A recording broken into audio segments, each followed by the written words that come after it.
Directement de la distillerie Côte-des-Saints à Mirabel. Il n'y a pas grand chance que vous ayez ça dans votre salon, les amis. Comment ça va, François? Bien, ça va super bien. Merci d'être ici. Ben écoute, c'est un grand plaisir. T'es pas en train de faire un chaudron de spaghette, là? Non.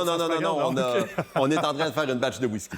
Et c'est pas banal, c'est pas rien du tout. D'abord, on a l'impression que c'est plus vieux que la réalité nous l'a confirmé. 2016 ici, un rêve d'une belle équipe, on va le dire comme ça. On fait l'analogie souvent avec le sport dans l'émission.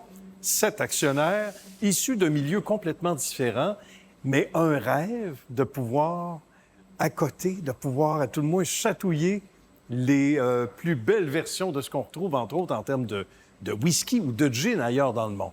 Exactement. C'est que Côte-des-Saints, à la base, c'est un peu le rêve fou à la base des frères Dubé, Michel, Jean, Yves, qui ont parti ça, qui se sont associés ensuite avec d'autres personnes qui partagent cette passion-là des spiritueux.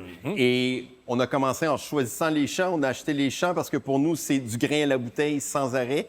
L'idée à travers ça, c'est vraiment la qualité du produit. On a chacun nos qualités qu'on amène à notre équipe. Et notre but, c'est vraiment de mettre le Québec sur la carte internationale, de vraiment aller chatouiller ces gens-là qui garnissent nos tablettes, qui nous font découvrir des merveilles. On a envie de leur faire découvrir ce que le Québec est capable d'offrir.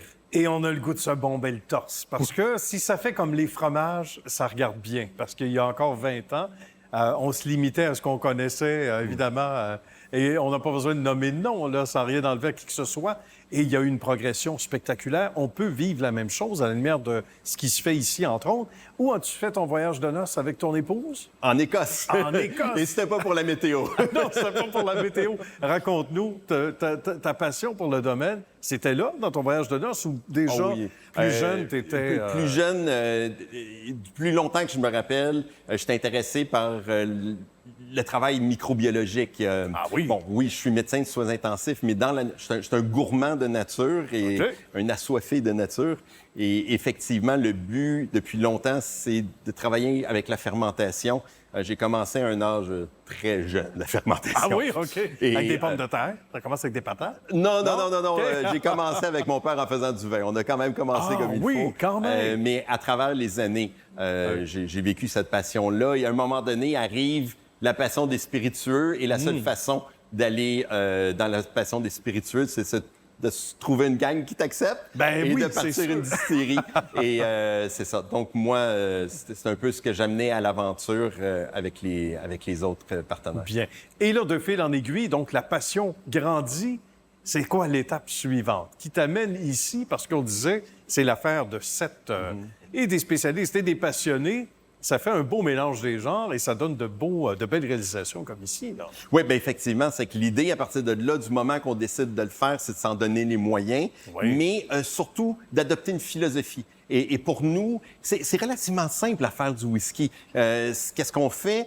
On fait de la bière et on fait un spiritueux de bière. Parce que c'est la base. À la base, c'est de la bière. Ouais. Mais à partir de là, comme on dit tout le temps, le problème, c'est dans les détails, c'est dans les façons de faire. C'est que c'est vraiment d'aller chercher les bons associés, d'aller chercher les bons employés, les gens qui vont être aussi passionnés que nous, parce que là, c'est une question de qualité. Parce que faire le produit, la recette est relativement simple. D'accord. Donc, à partir de là, c'est vraiment de se donner et de partager tous le même but d'une qualité maximale pour le Québec. Et ce qui fait que, par exemple, quand c'est le temps de relâcher un produit, c'est à l'unanimité du conseil d'administration. Voilà. C'est pas à la majorité simple. Pas de demi-mesure. Pas de demi-mesure. Quand les gens, tout le monde est prêt, tout le monde est d'accord, c'est là que ça sort sur le marché.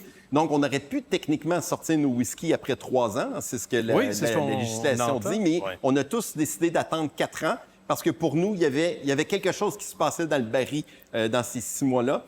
Et c'est des détails de fabrication, mais par exemple, quand on fait nos assemblages, on les remet en baril pendant une couple de mois. Ça s'appelle le marrying. C'est quelque chose qui n'est pas fait dans l'industrie parce que c'est trop de manipulation.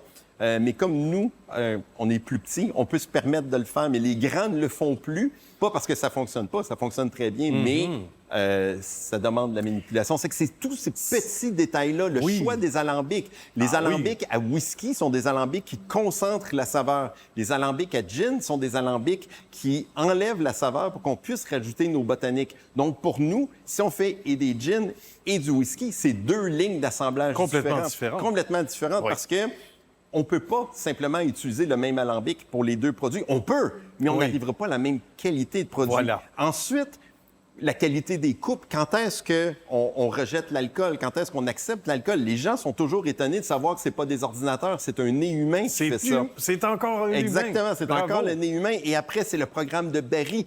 Le liquide qui sort de l'alambic est transparent comme la vodka, ça doit vieillir en baril. Et il y a une partie importante des qualités de ton produit arrive au choix des barils. Donc, nous, c'est vraiment une discussion avec des fournisseurs partout dans le monde pour aller chercher les meilleurs barils. On a des barils d'exception, on a des barils qui sont de collection, des choses introuvables, et on déniche ça comme quelqu'un qui cherche une antiquité puis qui va avec ses connexions. C'est que c'est toutes ces petites étapes-là que le groupe de passionnés qu'on est à Côte-des-Saints, on fait de façon quotidienne parce que chaque petit détail importe sur le résultat final. Et si on va aller jouer dans la cour des grands, on n'a pas le choix. Il y a des visites guidées pour ceux qui sont intéressés également. Oui, alors on les invite à aller sur le site web.